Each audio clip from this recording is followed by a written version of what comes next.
It's the Full Court Press with Eric Frandsen and Jason Walker. Welcome back to the to the show that we're doing right now. Following the local teams, breaking down the biggest games with in-depth analysis and team interview. Join the show by calling into 435-752-1069 or text 435-339-0321. It's the Full Court Press. Rose, answer. Yes! Caught! Touchdown! They did it!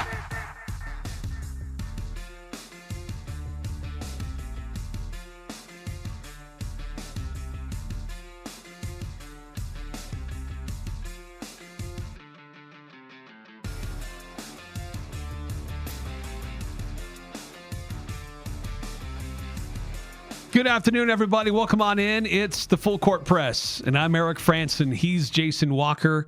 We're on 106.9 FM, 1390 AM, streaming on 1069thefan.com and on the 1069 The Fan mobile app. Last hour, a lot of talk about Utah State's win over Nevada. A great defensive performance by Utah State. And some great individual performances by USU as well. Updates on what else going on around the Mountain West. And a lot of texts that came in. We'd love to have those continue to roll in on the Young Power Sports of Logan text line, 435-339-0321. And big news today, Jason, about betting in college sports. This is not new. We'll see more of this. We heard of a problem in the Mountain West last year. A couple of Fresno State and San Jose State players involved. And now today, even more players in more schools. 20 different basketball players from, 7 or 8? 17 schools. We shouldn't be surprised. But it's crazy. This recent one started by a group that started their gambling and fixing games in China, of all places. And then it spread to the United States. And what's interesting about this story is that it involves a lot of mid and low major schools, mostly low major schools. The reason being is that those that were involved in this felt like players at mid major or high major schools were earning NIL money, and they couldn't be enticed to throw games or to affect games like those participating in these lower level programs where $10,000 goes a long way because they're not getting any money any other way from NIL or anything like that. So they're getting $10,000, $20,000 to underperform in games, and a sweeping investigation. 17 schools involved, 20 different players, and one of those teams Utah State faced earlier this year. Yeah, so want to go over a couple of things because you're talking about the report I'm reading off ESPN here, between $10,000 and $30,000, as you were saying, $10,000 or $20,000, something like that you basically give to the athlete to entice them to underperform. Basically, two different ways that you can try and win bets. One is through player props, and that's what we saw with Fresno State. Those players, they deliberately get the under on how many rebounds they would get, how many points they would have, those kind of things. That's what the Jonte Porter, I think in the NBA, that's what he did. Yep. And that's kind of the more common one because that's a lot easier to impact. Because if you're one player, like, how do you impact a game in a way that you can, assert that such and such is going to happen? Like, it's hard to throw games in a team sport if you're one player. So in some of these cases, there's multiple players involved. Like you said, 20 players and 17 teams. Well, there's at least a few of those that are teammates. Mm-hmm. We kind of saw it with Fresno State a little bit, but there are now instances of players or even groups of players on a team impacting in-game over-unders on team performance. Like there was one where there was $400,000 on a first half over-under. And the video they put out was suspicious that the game was close, but one team was supposed to be, they were minus 8.5 at halftime. It's like they were supposed to be leading by 9 or more at halftime. Well, it was close, but then the team that was supposed to be up by 9 points, they went on a 12-0 run. Incredibly suspicious, especially given it was $400,000 placed on a game by North Carolina A&T. Yeah. Can any of you remember that team? And the Aggies played that team actually a few years ago, mind you. Yeah, Like, some of these teams like that have been involved here over the years, Utah State has played some of these. Yeah, so here's the full list of teams. So you have Abilene Christian, Alabama State, Buffalo, Coppin State, DePaul, Eastern Michigan, Fordham, Kennesaw State, LaSalle, New Orleans, Nichols State, North Carolina A&T, Northwestern State, Robert Morris, St. Louis, Southern Miss. Hi, Blake Anderson. Yeah. Tulane. Of course, it's not Blake Anderson dealing with this. That's the basketball team. But Tulane, that is one of the teams that the Aggies have faced. So, like, that's... Yeah, Aggies played Tulane earlier this year. It was in kind of late November 21st. It's the first game of that Charleston Classic. Aggies won 96-75. I don't know what the posted over-under was on that game. I got to start looking back. Like, Tulane went up 23-17, then Utah State tied it at halftime, and then Utah State exploded in the second half, won that game 96-75. I don't know. Which player? Did they say which players on Tulane it was? I Is that in think the they report? listed all the. I don't know if they listed all the players. They listed the teams. They listed the teams. I don't know if they listed the. I'll have to go back on this report that I have to see if they list all the player names. But another team that Utah State has faced not that long ago, St. Louis, back in 2023. Yeah, just a couple years ago. Aggies won that game 81-76. Yeah, and they played. It was like North Carolina A&T. They played them in like an exhibition a few years back. So they've played a few of these teams. Didn't they play New Orleans somewhat recently too? Yeah, I thought they had. That was one that seemed familiar to me, but I couldn't find them. I didn't look too far back. I only looked a few years. This year, last year, in 2023. I didn't go beyond that. I know they've played some of these teams in football, but like they played Robert Morris in football, but I don't know if they've played in these other teams in football fairly recently. But yeah, it's something that's only becoming more of a problem. Because, like, with this, and, when I first saw this report, they were talking about it today, I was like, okay, is this stemming from the last, set where it was Fresno State, and, like, it was like 6 schools, I think, before. Now there's another one where it's 17 more schools. You're getting to the point where there's a noticeable fraction of college basketball teams that are being impacted by gambling. And I don't think it's something that's going to touch Utah State or the Pac-12 too directly, but there is a likelihood that Utah State will play in a game. There is I think a decently high likelihood in the next 5 years that Utah State, or at least one of its conference opponents, heck, it may have technically already happened with Fresno State, going through that, but like there may be a game where Utah State plays in which there is a suspicious bet placed on the game, and it might be to Utah State's favor. It might be, a bunch of guys saying they're going to underperform when playing Utah State, but like that's something that's going to impact these games, and it's only going to get worse. The policing of this hasn't been all that bad because they've been catching a lot of these. And gambling companies invest a lot of resources into finding suspicious bets, mainly because they lose on those. They lose a lot of money there, so they're incentivized to find that. So they tend to do a fairly good job. Although how they didn't catch and immediately, stop a $400,000 bet on a -8.5 first half line for North Carolina A&T. Yeah. I don't know, man. Like that seemed a little suspicious there. That should be a red flag right out of the gate. Yeah, so just the amount of money, like even problem gambler billionaires don't drop that much money on some random spread there. But yeah, you're going to see that. And it's going to mostly isolate itself to these low major teams, but it's going to get worse and worse because a lot of these players who aren't going to get any NIL, they might be bench players on a low major team. And if you can give them $10,000 to go under on 3.5 rebounds, that is a temptation that's going to be hard for a lot of them to pass up. Yeah, but like you said, it's already affected teams in the Mountain West and future Pac-12. Fresno State, back in September, the NCAA announced that they will permanently ban those two Fresno State players, Mikael Robinson and Jalen Weaver, and also Steven Vasquez of San Jose State, who had been at Fresno State the previous 3 seasons. So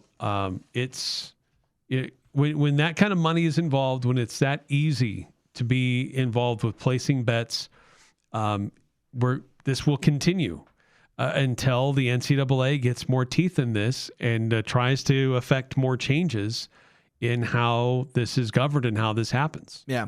One quick text, and then we'll jump back to this, 5338 saying North Carolina A&T are also the Aggies. That's true. They are. And so I actually had a chance to go talk with Coach Calhoun today. They had their media availability ahead of their game on Saturday. They're going to head down to Phoenix to take on Grand Canyon. They typically have these media availability about 2 days ahead, especially with travel. So we were in the Estes Center today. That'll probably impact the audio quality here. But I asked Coach Calhoun about what he thinks the impact of gambling has been on the NCAA. And so there's this initial question, then a follow-up question as well, just talking about the impact of gambling on the sport. Impression of the impact of gambling on college sports. Every time you go to ESPN.com, it's, I look at that, CBS, a couple other ones. When they list the games, the spread's right on there, right? So obviously gambling's a big thing. We talk with our guys quite a bit about it. That's one thing as a coach you can never help your player with, right? There's certain things, you feel it's very unfortunate for those players. It's unfortunate for those programs to be in the spotlight. It's a negative light. And hopefully all student athletes, not just basketball players, the entire landscape of college athletics learns a valuable lesson from all this. What have you seen just the impact on your players from gambling? It seems like no matter what they do, if somebody's on the losing end is upset about it. Yeah, last year we got some calls to the office. When we lost to UNLV, we were 16-1. That had to be a gambler. I should have saved that message for you guys. I erased it because I was mad, but it sounded like a gambler to me, right? Our guys get direct messages. Our guys take a lot of heat. I think it comes with the territory, but as I tell them, man, you got to block out the noise. You got to have inner excellence this time of year. There's a great book by Jim Murphy. I really encourage all you guys to read it. It keeps me focused, grounded. There's steps you can do every day to stay present. And our guys got to continue to do that. Yeah, interesting comments there from Coach Calhoun. And I've heard from players close here and all over the place who will just shut off social media entirely because there will be degenerate gamblers who slide into their DMs and cursing them out like, oh, why didn't you make that free throw? Or you should have made that tackle. Or, how did you drop that pass? You messed up my parlay, whatever, as if, thank you. I'm sorry I messed up your gambling addiction. Yeah. It's like their fault. And it's really gotten out of hand. Yeah, because I see it in the replies of some of my just game updates where as you mentioned, these complete degenerates, and I use that term very deliberately, that are, because there's gamblers and there's degenerate gamblers where, I'm just doing game updates and they're like, Utah State sucks. Like, what the heck is I could tell exactly what they gambled on. It was how many points Utah State would allow in the first half. And, these people screaming about how bad Utah State's defense sucks or this sucks or their offense or whatnot. And it's like all of these people who think they're going to make money and then they don't. But they think that they know what they're doing. Like for me, when I, make fun of gamblers, and it's not that I'm smarter than the gamblers and that I know more and that I would be able to make money on betting and all that. I know that I wouldn't make money on betting because you don't make money when you gamble. And that's the thing that baffles me so much is that so many people get into gambling to make money. And that's not the way you can do it. Yeah. And there are some people who manage to have fun in gambling, and I get that. For me, I couldn't because I do fantasy football, and the way that I watch some NFL games because of fantasy football almost kind of ruins watching football games. And I imagine watching, thinking that I put $50 on an over-under, that would make it way worse. Because I can laugh off a fantasy football loss. Oh, that sucks. I lost this week. Darn. But like if I lost 50 to 100 or $1,000, like, yeah, I might get unhinged too. And start thinking about DMing, like, that'd be a pretty bad day for me. Yeah. Yeah. Your level of interest and frustration from just being a fan to being an invested fan, it definitely changes. And when I get for entertainment purposes, if a random game makes it a little bit more interesting, okay, if you've got the disposable income, if it's not a problem, okay, I get it. But the problem is it's like it starts that way and then it starts to devolve into something else. I don't get why it even makes it more interesting. Like, why is it more interesting if I say, oh, I bet $50 that, Utah State's going to score? Like, when we do our pick six, like if I put $50 on Utah State holding Grand Canyon to less than 72 points, how does that make that more interesting to me? Like, that's the mindset I don't get. Like, how does that make it more interesting to you? How does that make you more invested in a fan? That just means you don't like the sport. If you're gambling on sports and that's the only way that it can make it interesting, that's not fun. Like, if you're gambling on yourself doing something, I get that. That makes you more invested. There's more emotion, whatever. That's where but if I'm watching a game and the only way I can be interested in, some low major game in basketball is if I bet on it, well, no, that means I don't love the sport. I don't that's the thing that I don't get about gambling. I understand there's an addictive aspect to that, and that is a very real thing, and there's people who wish they could stop, but that's when they're problem gamblers. I try not to attach the term degenerate to them, because at that point, they're in trouble, they're addicted, and they need help. There's some people who refuse to admit they have a problem and are screaming at kids in their DMs about how the fifth leg of their parlay didn't hit, and that was going to be the final thing that got them out of the $10,000 hole they're in. It's like, no, because you would have gotten out of that hole and then got yourself right back into it. And it's just, it's just dumb. A couple of other texts coming through. 6436. Can you confirm what book Coach Calhoun was referring to? I need to go back and because when he said that, I was like, I need to make a note of the recording. If you go to my Twitter, the video of the book of his interview is on there. That's what I'm going to have to go back and check. I don't know if I can hit it here. When we lost UNLV, we were 16-1. That had to be a gambler. Our guys get direct messages. Our guys take a lot of heat. Pay attention. I think it comes with the territory, but as I tell them, man, you got to block out the noise. You got to have inner excellence this time of year. There's a great book by Jim Murphy. I really encourage all you guys to read it. Jim Murphy. Well, does he say the title of the book? No. Right after this, does he end up saying it? It keeps me focused, grounded. There's steps you can do every day to stay present. Inner Excellence by Jim Murphy, maybe? Jim Murphy's the author. So it's Jim Murphy. There's a book that says Inner Excellent, Train Your Mind for Extraordinary Performance and the Best Possible Life. I'm going to assume that's it. That's probably it. So yeah, just Jim Murphy, something about inner excellence. Yeah, inner excellence. If you look that up, it sounds like you'll find it. So if you want to take a book recommendation from Coach Calhoun, there you go. Add it to your neighborhood reading list. 9315 with a couple of texts rolling through. What if you give the college-age kid that due is 40 years in prison minimum? What would turn most guys away? The other way is you just say, if you're caught, then you lose a finger of your choice. This would help slow the flow. Okay, this isn't ancient Persia. Yeah, going very brutal. 40 years is way too much for, like, if a player missed a shot on purpose to lose a game so that somebody could win a $400,000 bet, I don't know if I'd give him a year of prison. Like, that's like, it's a little extreme. Maybe a year, like, because that is like criminal, and there's some actual financial implications, and you're hurting people, but like, and it is fraud, but like 40 years is a long time. Finger is a little barbaric, and 9-5, I'm sure, is joking. It's a little tongue in cheek. They're joking in that, but like, the main problem though, because like the threat is you get caught, you're done. The sport you love, you can't play done anymore. You get a permanent ban. That's a big threat, and I think maybe actually threatening real fraud charges, that would go a bit. But like, these are, well, to to put it harshly, idiot kids at times. Well, they're getting older and older these days. Yeah. They should know better. They're adults, but they don't think they're going to get caught. Like, people don't think they're going to get caught, even though these gambling agencies are really good at catching people.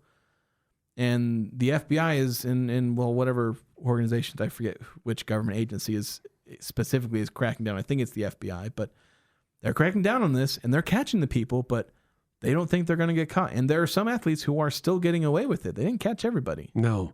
A couple more texts before we hit a timeout. About 2 times a week, I get them degenerate guys saying many curse words on social platforms because somehow they think I own the athlete department at USU. It's being during sports season, obviously. Yeah. And then the Pick 6 intro, Jason explains the gambling addiction and how easy it is to play. Yeah. That's true. Our Pick 6 intro does say something about gambling. It does. And then 5100 about the refs. I looked at the scoreboard with 10.5 left in the second half, and I said, USU 6 fouls, Nevada 0 fouls. You can't tell me any team can play nearly a half and not commit any fouls. Well, to be honest, I have seen it, but I think it was more style of play. It was more, style of play dictates a little bit, but it was more Utah State probably didn't commit 6 fouls. I didn't think there were too many times where Nevada got away with a foul that should have been called. But to be honest, most of the time my eyes are kind of more tuned to doubt a foul that is called as opposed to maybe a foul that should have been called. But I don't think there were, in that first half, there were a few more jump shots. Utah State wasn't as physical getting to the rim. Utah State shot 24 free throws and Nevada shot 17. Yeah, they ended up out shooting Nevada without too many take fouls. Again, were the refs perfect? But I don't think that they were out of line that much with anything. Outside of there were some calls that I raised an eyebrow to and thought, well, that was weird.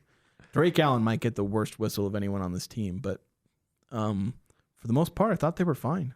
All right, got to take a timeout here on the Full Court Press. Still time for you to weigh in if you'd like. 435-339-0321 here on the Full Court Press.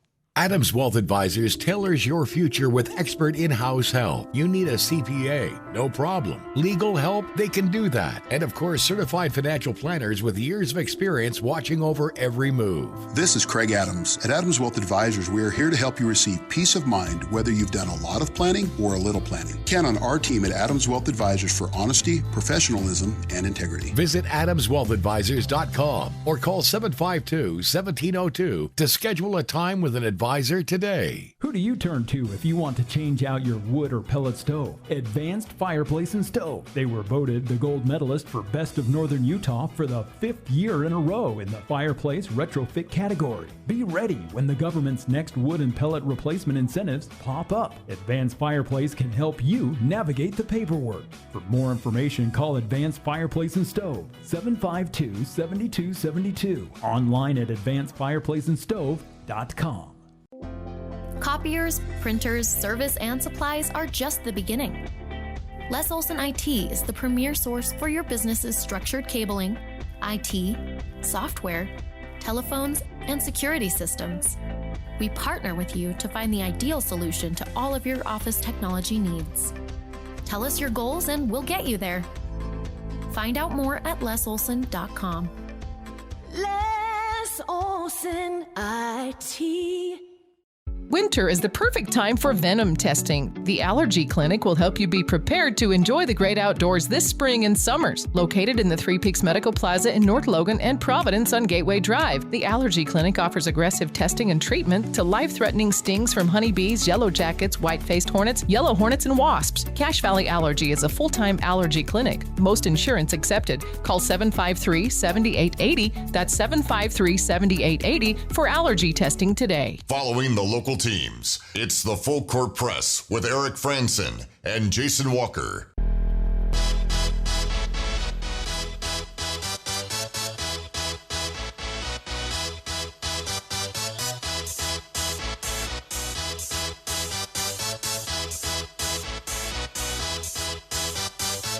Y'all ready for this?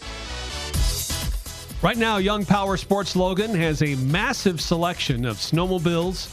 Every sled is on sale.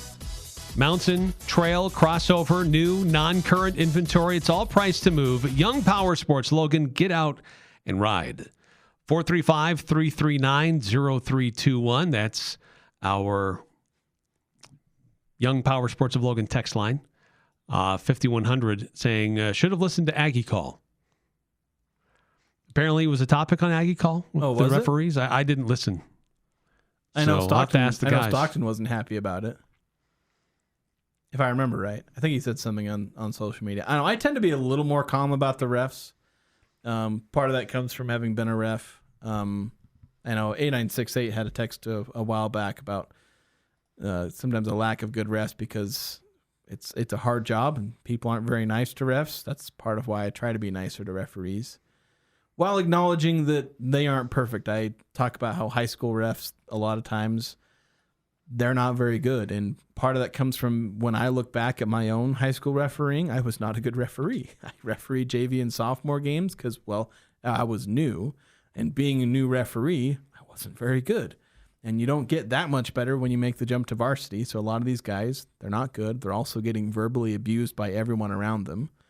And when you get to college, it gets even worse. Because you get these fans who, like, there are times where a referee will make the most obvious call in the history of the world. Like, Drake Allen committed a charge during that game that was pretty darn obvious. Fans are yelling, boo that ref and take his whistle. And they watch the replay and they're like, oh, and it's like, he committed a charge. There were a few of those. Yeah, and there are some where, like, there is justifiable outrage at some. There were a couple that I thought shouldn't have been called. You watch the replay and you're like, yeah, I don't know about that one, Chief. And the fans get justifiably upset because, referees make mistakes. But and fans are always going to be fanatics for their team. Yeah, and they're going to be, they're wearing the blue tinted glasses and all that. And again, I don't blame them. But my... As I was saying earlier, my impression of the referees for in Utah State games this season is they've done fine. I've not felt that Utah State was like inordinately harmed. Again, of the games I can remember, maybe there was a game I'm just not remembering where I observed that and made comments. I don't have a perfect memory, but as I kind of look back and think of the games, I seem to have done just fine with referees. Yeah. 435-339-0321 if you want to chime in. But let's shift to the topic here on the Full Court Press. There was a good number of high school basketball games that have been going on. We haven't really had a chance to, and we've been trying to let you know about the schedule when these games happen, and let you know how to watch or listen to these games as they take place. But we really haven't got too much into, like, what are the standings right now? What do the rankings look like in high school basketball? Because we've reached the halfway point. In fact, we're just starting to move past the halfway point of region play and conference play. And so thought we'd take just a minute to give you a quick update on what's going on with our local high school basketball scene. In 4A boys, Ridgeline currently the top ranked team out of Region 11, even though Skyview is the team that has a tiebreaker and is on top of region standings. Skyview is 6-1 in the region, 10-4 overall. So they have the better record, but they're only 12th in the RPI. Ridgeline is 9-5 overall, 5-1 in region play, but they're 8th in the RPI. But there's a lot of parity in this region. Is Ridgeline and Skyview kind of right there battling for the top. And then you've got Green Canyon, Mountain Crest, and Stansbury all at 4-3 in their region records. Green Canyon is 15th, Mountain Crest 17th, Stansbury 19th. When you look at the latest standings, Bear River is 3-4. They're at 22nd. And then down to the bottom, Tooele, who only has one region win, and Deseret Peak, who does not, coming in at number 27 at the very bottom. Yeah, and I really enjoy seeing the parity. I think Skyview and Ridgeline are going to have at least one more a good battle. They had one already, and so that's going to be nice. You'll see some good battles between the 3 through 6 teams. So that's the thing that I like to see out of Region 11. We've had some years where it's one team and everybody else just fights for second place. But I think you're going to see a good battle for first place, and for 1 and 2, and then a good battle for third and fourth place, I think. Yeah, and then looking at just the overall 4A, Provo is number 1 at 14-3 overall, and then you got 3 teams from Southern Utah all in the mix. Dixie, Pineview, and Crimson Cliffs round out the top 4. So it's a lot of good basketball being played down in Southern Utah right now. Yeah, which I don't know, it worries me a little. I've seen 4A dominate in basketball, but Southern Utah is pretty much always produced good basketball teams and seem to be overtaking, Cache Valley, whereas Cache Valley had a 5-6 year run of some really good teams and really good players they were putting out. Not always like Division I caliber basketball players, but like good ball players. And now I feel like we've seen a bit of a slowdown. Not as many multi-year starters. It's not always a bad thing because you get these seniors. Maybe they might be 1 year senior starters, but they're still good players. Right, and we're not completely void of 3 year starters. I know in 2 or 3 year starters because Green Canyon's got a couple of them, Skyview's got a couple of them, and Ridgeline usually has some. But yeah, it's just I don't know. Maybe I'm longing for days you had Mason Falslev and. Well, you had players that you knew they were among the best in the state. Yeah. And it's... And the Brenchleys, they were pretty good. Right. And so looking at the teams in Region 11, they have good basketball players, but to say they are like the best player in the state is in one of these teams, there's some good players, but it's hard to really say there's a dominant player or even a dominant team. And we've seen years past where there's usually one of the teams from up here is in that conversation. Yeah. Last year you had Green Canyon. They had I've already forgotten his name, like the 6'7" kid who was the son of, I think, one of the old women's basketball coaches, who's now playing. He went somewhere back east to Holy play. Cross or something like that. Yeah, I think that's what it was. I think it was Holy Cross that he went to go play his college ball at. Like, he was the best player in the state, and Green Canyon was like a last second 3-pointer away from a title, but this year we've kind of seen a bit more of a drop-off. Not like these teams are bad. I don't know. I'm probably just old man yelling at clouding this whole conversation here, but longing for the days when I was at a lot more of these high school games, a lot more diverse high school, because I'm in a lot of Logan games now. But I was covering a lot of these teams when there were some really good battles for the top between like 3 or 4 teams that were all at the top that all had like a star player. There were like a bunch of all-state players. But yeah, now I'm focusing on Logan basketball. And speaking of Logan, currently 14th in the 3A RPI, only 1 win on the season so far. But that happened just recently, and they had a pretty competitive game last night, from what I understand. But looking at girls basketball in the region, Ridgeline has been at the top for so long, but some of those players have graduated and are out, no longer part of that team.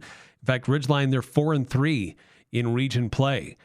Green Canyon is actually the top team in the region. They're undefeated right now, and the number 2 team overall in 4A. Only Dixie is ahead. Dixie is undefeated right now, 16-0. Green Canyon is 13-2. And Mountain Crest is 13-3. Mountain Crest only has 1 loss in region play, and they're 5th in the RPI standings. Ridgeline 7th. Then there's a bit of a gap. Skyview at 15th at 5-2 in region play. Tooele at 16. Bear River 22. Deseret Peak 24. And Stansbury at 26 in the Region 11 standings. Yeah, so it's nice to see the tide turn a little bit. Nothing against Ridgeline, but you have that dynasty. It runs its course a little bit. Emily Skinner now at Duke. Elise Livingston was part of that. Macy Brown. They're still going to have good players, and Ridgeline's still a good team, but obviously you went from literally one of the best girls basketball teams in the nation to now looking a bit mortal. But Green Canyon, they were a team that was fighting with Ridgeline for, I was talking about, yesteryears when I covered a lot of different high school basketball teams for the newspaper. Green Canyon was going toe-to-toe with Ridgeline a lot of the times. They've put together some good teams, and Now, I believe Skyview has too in the past. Yeah, Skyview's had some good players. J.C. Carroll, I think he's still coaching Mountain Crest, right? Yeah. And they're obviously doing well. He's developing things well for his team. It was a bit of a multi-year project. Mountain Crest had gone a little bit downhill, but with a good coach, someone who knows a little bit about basketball. I think. Just knows a little bit, I guess. He's been around it for a little while, so able to develop these players. But there's a lot of good coaches at the like. I don't think you understand how sparse good coaching can be in girls and women's basketball, just because the sport's a little underdeveloped. To have as many good coaches in the Valley coaching girls basketball, that is a blessing. How well they have it with some of these fantastic coaches. And not to be forgotten, just want to mention the Logan High girls basketball. 5 wins on the season so far, 0-3 in region, but currently standing at number 14 in the 3A RPI standings. Also, one other high school note, saw today, Trampus Waite, the head football coach at Bear River, has announced that he's moving on. He's moving up to Idaho to be a head coach up in Nampa. So the Bears looking for a new head football coach. There's been a few new head football coaches here recently in this area. Yeah, Logan getting a new head coach. Trampus Wade had been there for 3 years, I think. Did about as good a job as I think you can with Bear River, where obviously the community investment is amazing. They're suffering from, I think, similar, maybe not similar, but Logan was struggling because they just couldn't compete with the 4A schools, and Bear River not struggling to nearly the degree that Logan was, but I think they're struggling with some teams that have got bigger city resources and maybe more population to draw from, and so Bear River struggling a little bit, but they do have the benefit where they have more community investment than some of these other schools that have bigger resources. So that's where they're making up ground, I think, in a lot of cases. And that's where they can still be a really good team, is because they have that support. Bear River's never going to be bad for any long stretch in anything. Yeah, and I know Coach Waite and his coaching staff, just from the outside looking in, I'm not too close to their situation, but it appeared that it was really important to them to invest in their youth programs, to try to develop players and football knowledge earlier so they could pay dividends later. So we'll see if whomever comes in next, if they start to reap some of those benefits for the Bears. But anyway, quick update on what's been going on with some of our local high school sports. More games in action tomorrow. We'll have them on our family of radio stations and video streaming on CashValleyDaily.com. Quick timeout. We'll be right back here on the Full Court Press. The chips and drinks are endless. The burrito is huge for only $7.95. It's got to be Cafe Sabor, Cache Valley's best Mexican restaurant and gold medal winner in the Best of Northern Utah contest. Experience Locals Day every Thursday with a huge burrito, endless chips and soda, only $7.95. Finding any lunch under $10 is nearly impossible. Every Thursday, drinks, chips, and a massive burrito. You pay just $7.95. The food, the fun at Cafe Sabor in the historic train station on 6th West and Center in Logan. Snow and black ice are here to stay for a while. If your tires aren't ready, neither is your vehicle. At Express Auto and Tire, they work with all vehicles and all tire sizes, making winter traction and safety their top priority. Name brand tires are always less at Express Tire. As a Point S Tire location, you're backed by a nationwide warranty. Get winter ready with no appointment needed. 3200 North Main. Express Tire, tires for less. Where tires and service come together. At Mountain Valley Heating and Air, it's more than just service. They provide top quality installations for both residential and commercial spaces. So you're not just getting equipment, you're getting a whole team of professionals dedicated to making sure you and your family truly feel the love. Whether it's a brand new installation or replacing an old system, trust the experts who care. Feel the love with Mountain Valley Heating and Air. That's mtnvalleyhvac.com.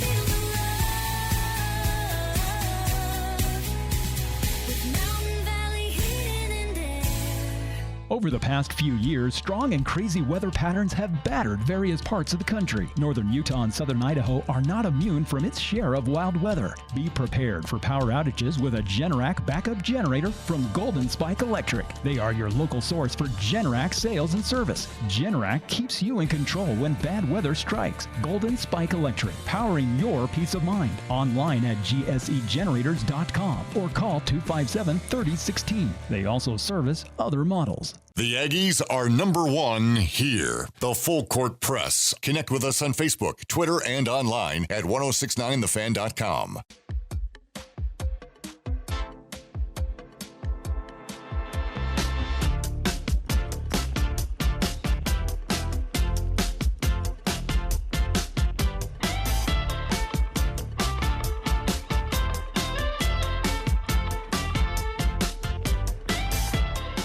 Welcome back to the Full Court Press. Eric Frandsen, Jason Walker.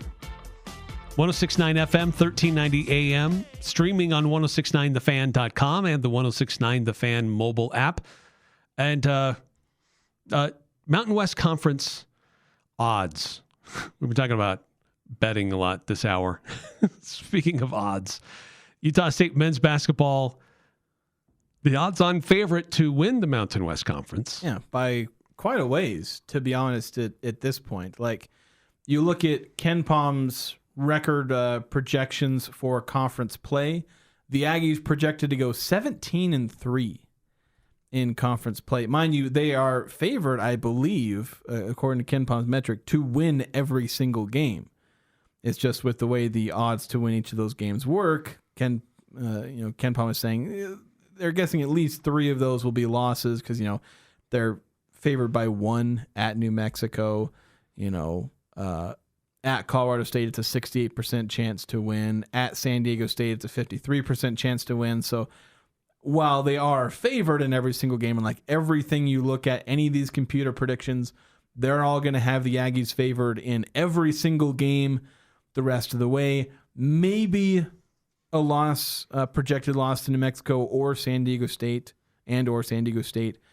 But the Aggies are favorites to win every game from this point on.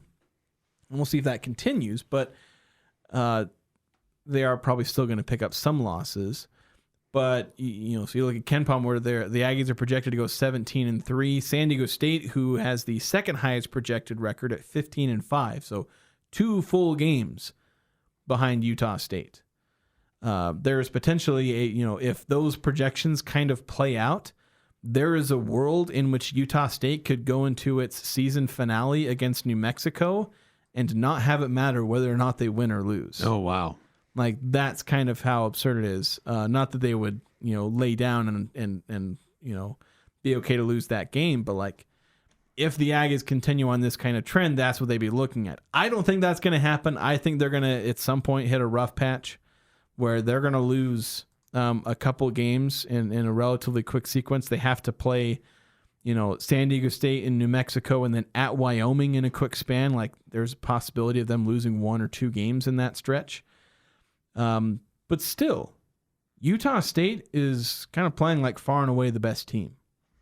There are teams like San Diego State and New Mexico who I think can stand up to them pretty well. And mind you, any game in Mountain West play is very much losable.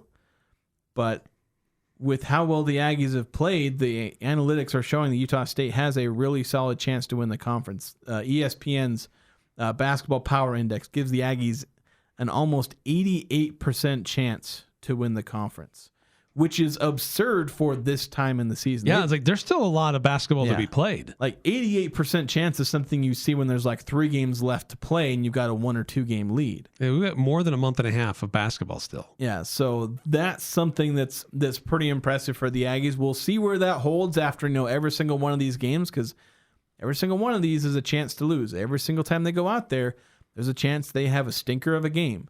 Like, they're going to Grand Canyon. And Grand Canyon, this is only the 4th time they've ever hosted a ranked team. And it's the only time they've ever hosted a conference game where their opponent has been ranked. They are already camping out in the freezing 77-degree weather down there in Phoenix. But are there? I saw a picture today of tents set up, but I don't think they're even outside. I think they're set up like indoor. There was one picture that looked like it was indoor, but it's not. Oh, and a lot of Aggie fans were confused about that. Even a lot of media, it looks indoor, but there's some context clues and also other angles. Like, for instance, you look at the ground in that picture, it's outdoor sidewalk brick. Okay. So it's not an indoor floor unless it's some weird artistic crap. But it's deceptive because it has like a roof, but it's more like an outdoor. Harsh conditions. Yeah, harsh conditions. I know it's 50-degree lows, and Stockton Jukes helpfully pointing out to some Grand Canyon fans, it gets cold enough here that you can literally die if you're sleeping outside, if you don't know what you're doing. If you're not careful, yes. Hypothermia is a real thing. So if you are camping out for, if you're a student camping out for Aggie games, be careful. Right. Dress warm. Be prepared. You get good equipment. They sell a lot of it around here, and for not terribly expensive. But yeah, it's... so Grand Canyon in Utah State's going to get everyone's best shot, as we kind of went over earlier in the week. Like, Utah State gets everyone's best shot. Utah State is everyone's best resume game from here on out. And for teams like, especially like San Diego State and New Mexico, like for teams that are on the bubble, like a win against Utah State is their ticket into the big dance, and they're going to play like it. And for Utah State, they've got to match that energy. So that's why I'm so skeptical of the Aggies going like 17-3 or like 19-1. Is like, it is so unbelievably hard to put together 20 wins in Mountain West play, because these are good teams and you just have to be so consistent and so good that you can't really do it. That's why I think the Aggies are going to pick up 3-4 losses, like at least in Mountain West play, because of how hard it is. But we have seen Utah State have a very special start to this season. So, like, is Utah State capable of that? Like, I've not been willing to say Utah State is capable of a like 19-1 Mountain West season, and I've kind of shied away from that and saying Utah State isn't that team. But I'll switch my position that Utah State is capable of that. Do I think it'll happen? No. But for the first time in a while, I will say Utah State is actually capable of that. Right. The big difference between this year and last year they started off really similar, right? I mean, they were 16-1 before they had their second loss. Or was it more than that, actually? But close. It was around there. It was around there. Maybe it was 17. But Utah State started off super strong. And they looked great. But then you look at how they performed in the final 2 weeks of regular season and the conference tournament. You could tell that was a team that had run out of gas. Like, they just looked gassed on the court. Now, there was some injury, there was some sickness in some of those, and they just did not look as efficient. The big difference with this year's team is that they are more balanced. They are deeper.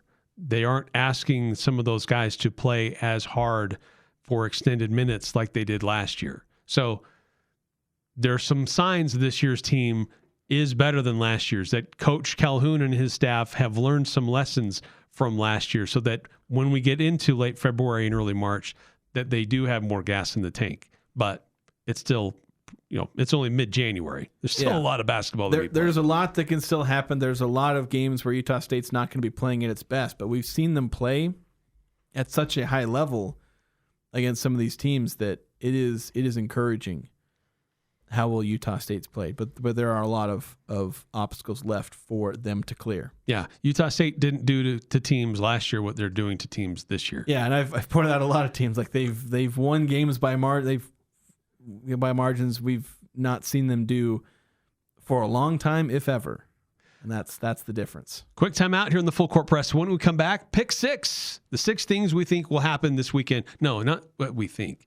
The 6 things that will happen. Yeah, they will happen. Definitely take our advice for gambling and bet on it. On our predictions. That's coming up next here on the Full Court Press. This is Garrett with Cache Valley Bank. Life has a way of moving quickly. Kids growing up, students starting fresh, and business owners taking bold new steps. At Cache Valley Bank, we're here for all of it.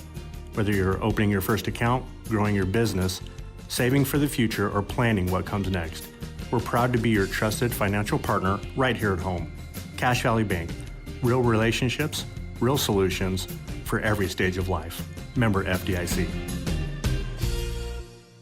It's ski season, Cache Valley. This is Mark at the Sportsman, where we mount bindings. If you need bindings mounted to your skis or snowboards, in most cases, we can do it in 48 hours or less. That's right, 48 hours or less. At the Sportsman, we can also tune, sharpen, wax, and repair your skis or board so they are ready for the season. Usually, we can get those done in 48 hours as well. For 73 years, we have been taking care of skis and boards only at the Sportsman on Main Street in downtown Logan, with tons of parking in the back. New news from the Riverwoods Conference Center. All-inclusive pricing is now available for every occasion. Imagine your dream wedding, your daughter's quinceañera, corporate retreats, family parties, business conferences, or expos. Whether you're searching for a small private area, a breathtaking outdoor reception by the river, or an event that accommodates up to 2,000 people, the Riverwoods Conference Center makes event planning effortless with its perfect combination of beauty, service, catering, and now all-inclusive pricing. Visit theriverwoods.com or call 750-5151 for more information today. Some companies pack it in when winter hits, not Top Shed. Cold, snow, wind, we build anyway, on site, all winter, all year. Logan, Tremonton, Preston, Malad, wherever you are in northern Utah, southern Idaho, or Wyoming, we bring the crew to you. Because around here, Mother Nature might slow traffic, but she can't cancel Top Shed. Top Shed, making sheds great again. Call 435-760-7766 or visit topshedusa.com. Snow and black ice are here to stay for a while. If your tires aren't ready, neither is your vehicle. At Express Auto and Tire, they work with all vehicles and all tire sizes, making winter traction and safety their top priority. Name brand tires are always less at Express Tire. As a Point S Tire location, you're backed by a nationwide warranty. Get winter ready with no appointment needed. 3200 North Main. Express Tire, tires for less. Where tires and service come together. Hello, this is Tracy Duncan with Equity Real Estate. It's my honor to have won 4 awards in this year's Best of Northern Utah, including a silver in the real estate agent category. Thank you to this community and my clients, who I now consider friends and family.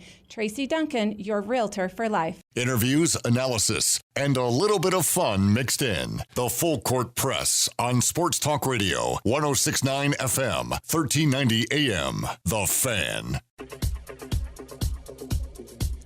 Before we get into Pick 6, a couple of texts coming through on the Young Power Sports of Logan text line, 435-339-0321, if you still want to try to get in. 9315 on our topic of Utah State men's basketball, differences between this year and last. Saying one thing that wins out in this discussion is the defense. Probably the highest grade defense to the eye that I've seen in a long time with Utah State. And if you were ever to win 20-plus Mountain West games, it would be your defense that would allow you to do that.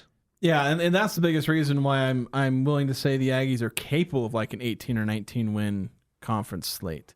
Setting aside whether or not it'll happen, I think they're capable of it. And defense is the biggest thing, as pointed out in the first hour. Last year they actually had a better offense by the metrics, 20th in the nation. This year it's a measly 23rd. But their defense last year was 150th. This year it's 31st. Yeah, big differences. That's a massive difference. All right, let's predict what's going to happen this weekend with Pick 6. I bet you $20 I can get you gambling before the end of the day. No way. It's the Full Court Press Pick 6. Ever since March Madness ended, I am so bored. 6 things we think will happen this weekend. I don't know how the whole betting thing started, but it's fun. Yes, this is all for entertainment purposes only. Do not actually wager any money based on the things we discuss. As I've said many times before and will say again, if you use my sports takes as betting advice, you deserve what happens to you. It's worth the price you paid for that information. Yeah, that's exactly what it's worth. All right, I won last week, so I'm going to defer. I'm going to let you go first. All right, I'll go first. So Utah State points allowed against Grand Canyon. They're on the road. Grand Canyon has an elite defense, but they're 180th in offensive efficiency. The Aggies, as I mentioned, 31st in defense. So how many points do the Aggies allow? Over, under, 72.5. I'm going to take that's a pretty good line, but I'm going to take the under. All right. I'm going to take the over. And then total points in the New Mexico-San Diego State game. Talk about 2 more elite defenses. I think those are the top 2 defenses in the conference by the metrics. I think they're both top 30. So I set the line 146.5. Total combined points. Yeah, it's like a 73-73 game essentially if they go over. I'm gonna take the over. I'm gonna take the under. Okay. And then total touchdowns by quarterbacks. Actually, I'm gonna say Bo Nix and Josh Allen specifically in the Denver Buffalo game this weekend. Just any touchdowns they were responsible for in any way, passing, rushing, receiving, returning for some reason. I set the line at 5.5. Combined. Combined for both of them. I'm going to take the over. All right. I'm going to take the over as well. All right, over to you. Okay, I'm going to go also to the NFL divisional rounds. Defensive scores this weekend. Among all games played, 0.5. Under. Will there be a defensive score or not, basically? Do special teams touchdowns count? No. I'm still going under. Yeah, I'm going to take the over. Bryce Sensabaugh 3-point attempts versus Dallas. Jazz are in Dallas tonight. Bryce Sensabaugh 3-point attempts, 6.5. You going to start? That's the... I don't know. I'll take the over on that one. I'm going to take the under. Is he injured? Are you pulling one over on me? No, he shot. He had a career high last night. He put up a 40-piece the other day. He had a big night last night. So how well does he repeat that? For the Utah Mammoth, Karel Vejmelka saves. It's a Dallas doubleheader tonight with the Utah professional teams. Jazz are at Dallas. Dallas Stars are in Salt Lake to take on the Mammoth. So Vejmelka saves versus the Stars, 20.5. I'll go over. I should have put it a little bit higher. Yeah, you should have. I'm going to take the under. I'll take the under. Okay, so our tiebreaker. I'm going to go back to that matchup that you mentioned earlier in the Mountain West. San Diego State is hosting New Mexico this weekend. Big showdown in the Mountain West. San Diego State are going to put them as the favored team. San Diego State over New Mexico by 4.5. I'm going to take the Aztecs. Okay, I can have New Mexico.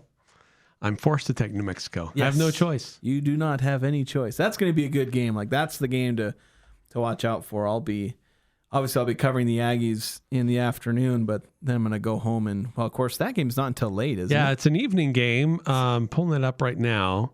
Utah State is at 12:30 on FS1, but 6 o'clock. So not too late on CBS Sports Network. San Diego State hosting New Mexico on Saturday night. So interesting schedule of games throughout the Mountain West. Yeah, there's, I think, 3 really solid matchups to pay attention to. Maybe a couple of snoozers, but like in 3 games, because you're going to have Friday, Boise and Colorado, basically the battle of the desperate teams. Kyle Jorgensen may make his return. He was actually questionable for Colorado State's game at Fresno. Didn't play. Could very well end up coming back for Boise, which would be just their luck. Right. They're playing one of the hardest schedules, the hardest conference schedule, and then they get Colorado State when the Rams get their best player back on the court. Right now, Boise is favored by 5.5. Yeah. If Boise loses this game, because they're at home, it'd be their first time losing 3 straight at home since 2012. Ooh. So wow. Which, to be honest, I was surprised it was that recent, but it's still 13 years ago. But they've typically not lost multiple games in a row at home, but there are 2 in a row lost at home. They lost to Grand Canyon, then to Utah State, and those are bad losses. Yeah, they're bad losses too. So they also lost 4 in a row at home that 2012 year. So that was a rough year for them. That's going to do it for us tonight here in the Full Court Press. Thanks for tuning in. Thanks for being a part of the program. Always love the texts that roll through as well, whether you agree or not with what we're talking about. And I love the pushback on some of the discussion that we have as well. We'll be back at it again tomorrow, previewing Utah State and Grand Canyon. Have a great night, everybody. Sports Talk Radio, KLGN Logan, 106.9 FM, 1390 AM, and online at 1069thefan.com.